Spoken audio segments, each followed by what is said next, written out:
My name's Morgan and I'm the in-house photographer and videographer here at 8 Ounce Coffee. And I'm also a part of the social media and marketing team. So today's video is going to be all about milk steaming.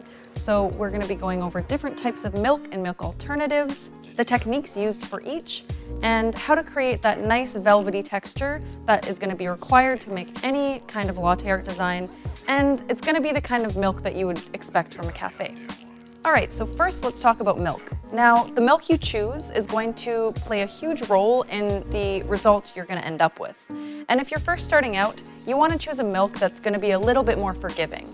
So I definitely recommend using something with a higher fat and protein content. This is going to lend itself well to creating that nice velvety microfoam. And there's a ton of science behind it. I don't want to dive too deep into it, so I'm just going to link some resources below if you are interested in reading more about the science behind milk steaming. If you're using a dairy milk, I'd recommend using something with a very high fat content. So anything above 2% would be great. If you would like to use a dairy alternative, I definitely recommend oat milk over any of the other milk alternatives on the market.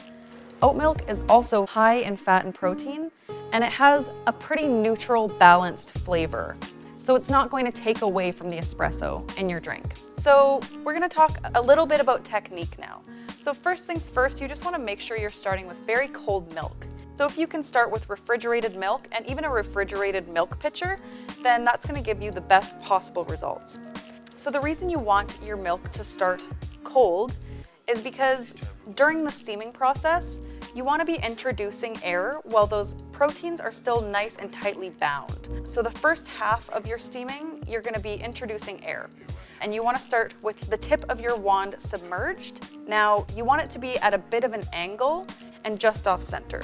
Now, once your pitcher is in place, you are going to turn on your steam wand, and once your steam wand has been turned on, you want to immediately pull your pitcher down so that the tip of the steam wand is just hovering over the surface of the milk. You don't want the steam wand to be too far above the surface of the milk, or you're going to be creating really large bubbles that are going to be hard to incorporate into the rest of your milk.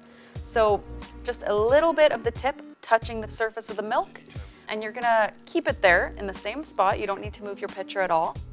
You're going to keep it in that same spot until the milk is at around just below room temperature. So this should take about 5 to 10 seconds, but that is really going to depend on the pressure of your steam wand. So once it's around room temperature, you're going to resubmerge the tip of the steam wand just about an inch below the surface again. Now, for the rest of the steaming process, you're just going to hold it in place, and you want it to be creating a vortex. So that's going to happen just from that angle and the tip of the steam wand being just off center. So you're going to hold it in that same spot and just allow all of that nice air you just incorporated to mix all the way through the milk. And that's what's going to give you that velvety microfoam texture.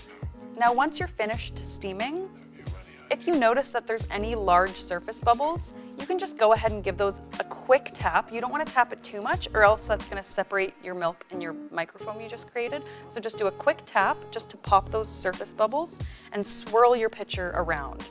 And that's going to incorporate anything that you just separated back together. And once your milk is steamed, you want to make sure you're pouring pretty soon after. As your milk sits, the foam that you just created and the liquid are going to start to separate.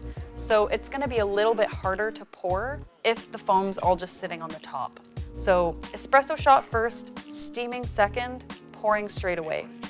If you're steaming something like a 1% or an almond milk, so something with a little bit less fat, you just want to cut down on that air injection time a little bit. It's just going to be harder to incorporate those bubbles into the rest of your milk. So once you have this technique nailed, your milk should look kind of like wet paint. That's going to be a great consistency for pouring latte art. And I'd recommend just working on your technique until you've hit that sweet spot with your milk texture. So once you've nailed that technique, you're ready to start pouring. Stay tuned for the next installment in this series where I'm going to be teaching you how to pour a basic heart. And that's going to be a great base for a lot of the more complex designs that you may have seen in cafes. Be sure to subscribe to our YouTube channel because we upload videos every Thursday. And keep an eye out for the next installment in this series, which should be coming soon. Thanks again so much for watching. My name's Morgan, and happy brewing.